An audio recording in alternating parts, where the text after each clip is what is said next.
Voici Jarbas Lopes. Il est brésilien et plasticien et il était en résidence cette année à la Biennale d'art contemporain de Lyon pour une œuvre qui s'appelle Work in Progress, c'est-à-dire œuvre en cours de réalisation, de production, et qui comportait à la fois des sculptures d'argile, une installation avec des projections, des bottes de paille, des petits compartiments, et puis une toile qu'il a achevée, réalisée et achevée juste avant l'ouverture de la Biennale à l'usine Taz au grand public.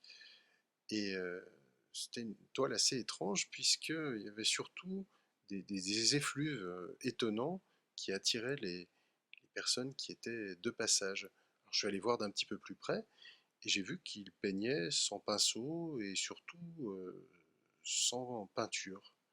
Et en fait, il peignait surtout avec du vin. Alors, je suis allé lui demander si c'était habituel.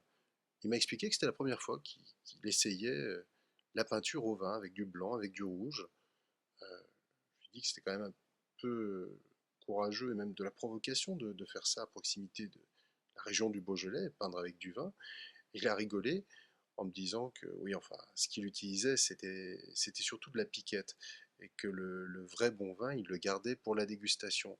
Mais là, bah, il voulait voir ce que ça donnait. Le résultat était plutôt intéressant.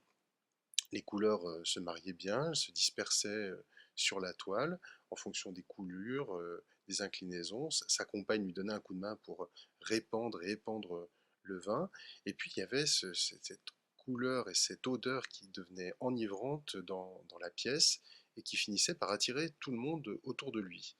Une fois que la toile a été achevée, eh bien on a trinqué tous ensemble, alors pas avec du vin, mais avec de la cachaça, une boisson brésilienne, et puis on a apprécié, regardé la toile en train de sécher. Elle est toujours visible à l'usine Taz et je suis sûr qu'elle sent encore un petit peu.